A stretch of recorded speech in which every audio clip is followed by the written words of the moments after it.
사랑하는 시흥동산교회 성도 여러분, 좋은 아침입니다. 시원하고 청량한 날씨가 이어지고 있습니다. 바깥 공기를 맡으시면서 하늘을 한번 보십시오. 얼마나 멋진 하늘인가. 요즘 하늘을 보고 있노라면 어릴 적 미술 시간 생각이 납니다. 새파란 하늘을 표현하고자 하늘색 크레파스를 꾹꾹 눌러 칠하면 어릴 적 그 연약한 팔이 떨어져 나갈 듯이 아팠던 기억이 있습니다. 또 그렇게 하다 보면 그 많은 색상들 중에 하늘색 크레파스가 가장 먼저 닳아 없어졌던 기억이 납니다. 저는 미술 시간마다 좀 스트레스가 있었어요. 눈에 보이는 그대로를 도화지에 담고 싶은데 그런 실력이 안 되는 것이 제 스스로 너무 답답했어요. 그렇습니다. 그 어떤 크레파스로도, 그 어떤 물감으로도 저 푸른 가을 하늘의 느낌을 어떻게 다 구현해낼 수가 있겠습니까?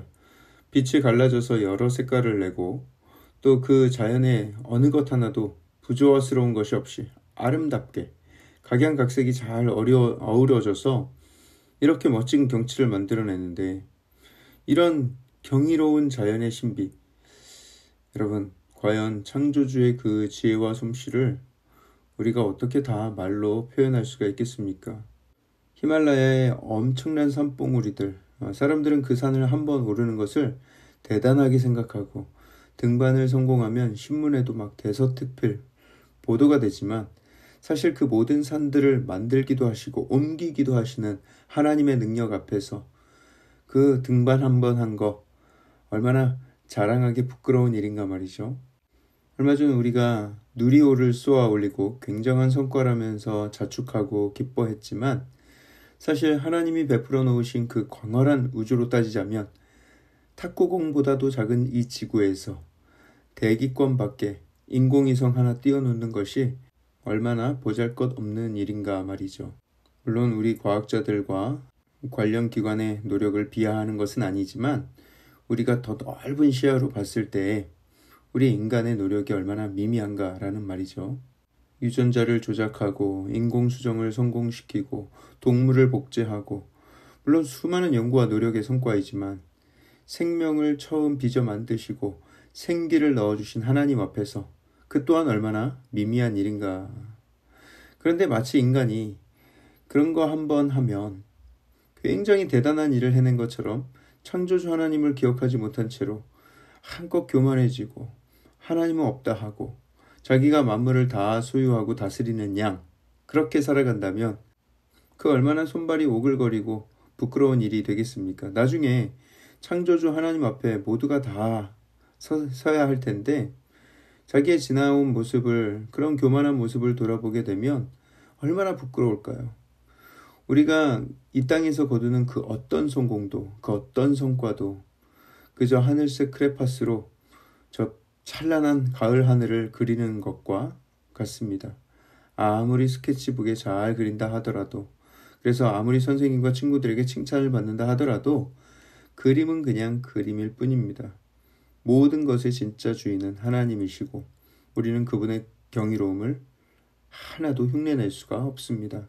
다만 우리는 그 경이로움을 마음에 잊지 않고 하나님 앞에 겸손과 찬양의 마음을 잃지 않아야 하는 것이죠.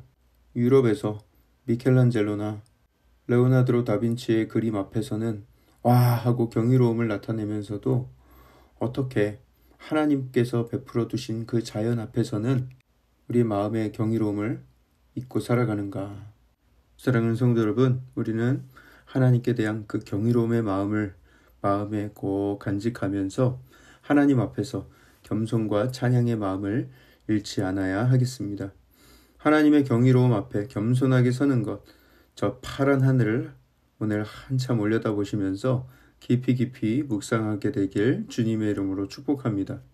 자, 그럼 오늘 2021년 10월 26일 화요일 시동을 위한 메시지 지금 시작합니다.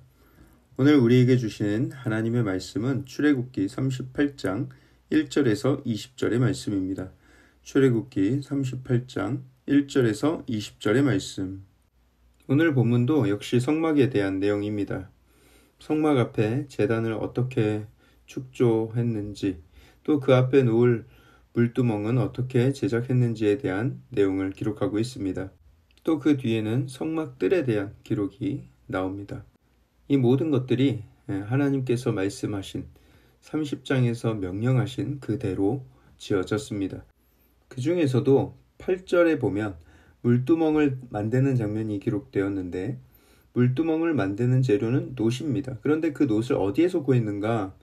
회막문에서 수종드는 여인의 거울로 만들었다. 이렇게 기록하고 있죠. 아마도 당시에 이런 놋거울은 순도가 높은 놋을 가공해서 그걸 잘 연마해서 겉표면을 반짝반짝 매끄럽게 다듬어서 만든 거울일 것입니다. 상당히 값진 개인 보물 중에 하나였을 거예요. 지금 우리가 사용하는 거울과는 완전히 다른 재질로 되어 있고요. 그 매끄러운 금속 표면에 여인들이 자기 얼굴을 비추고 또 화장도 하고 하면서 외모를 가꾸었겠죠. 어찌 보면 그 거울들은 그렇게 세속적인 용도로 쓰이고 있었던 것입니다. 하지만 이제 그 놋거울들은 성막 물두멍의 재료로 쓰였고요. 그것이 제사장을 살리는 역할을 하게 된 것입니다. 여인들은 물두멍을 만들기 위해서 그 귀한 보물을 아낌없이 내어드린 것이죠. 강제성이 있었을까요? 아니요. 우리가 앞서 살펴보았듯이 마음이 감동된 자들이 기쁨으로 자원하여 드린 거예요. 그리고 그렇게 드려진 거울들은 하나님께서 구별하신 목적대로 성소의 물품을 만드는데 쓰이면서 거룩해진 것입니다. 사랑하는 성도 여러분, 우리의 인생도요, 이렇게 자원하여 드린 놋거울과 같아야 합니다.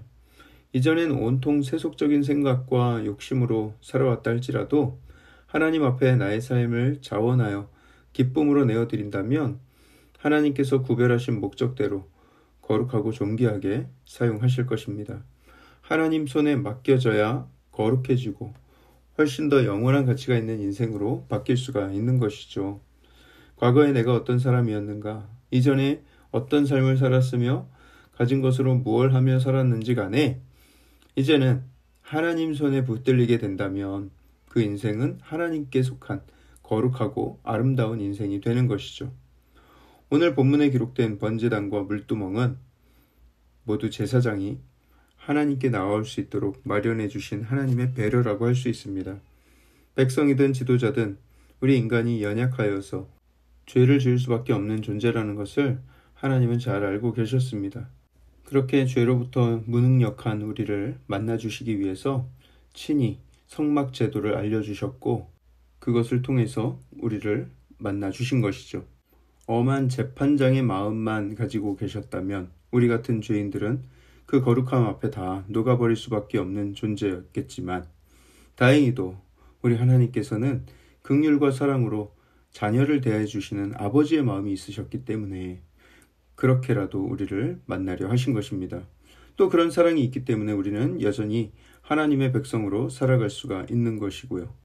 예수 그리스도를 이 땅에 보내주시고 우리의 죄를 사해 주신 그 아버지의 마음이 있었기 때문에 우리는 그 은혜와 사랑 가운데 하나님 앞에 담대히 나아갈 수가 있게 된 것이죠. 자, 그리고 오늘 본문에는 성막들의 울타리를 제작하는 장면이 나오죠. 세상과 하나님의 머무시는 거룩한 곳에 경계가 되었습니다. 우리는 세상 안에 살아가지만 세상의 문화와 죄악된 풍습에 물들지 않기 위해서 늘 영적 울타리를 세우며 살아가야 합니다.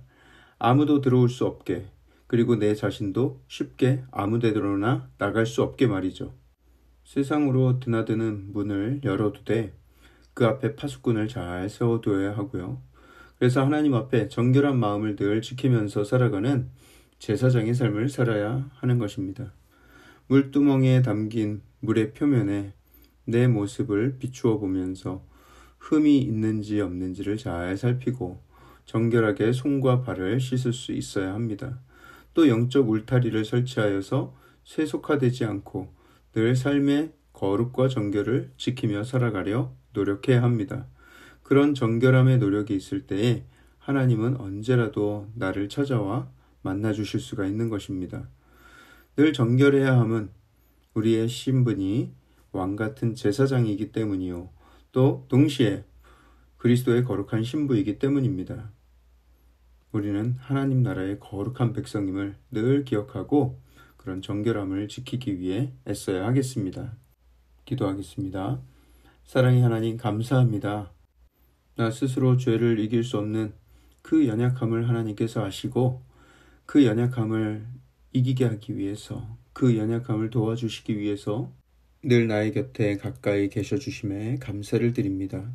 또 예수 그리스도의 보혈의 능력을 의지하여서 하나님 앞에 나아갈 수 있게 해주심도 너무나 감사를 드립니다.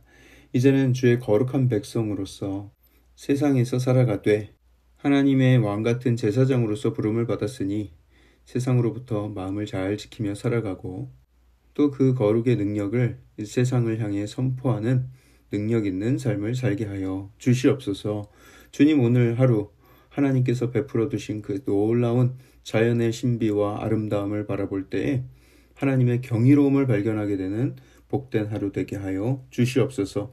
이 모든 말씀을 살아계신 예수 그리스도 이름으로 감사하며 기도합니다. 아멘.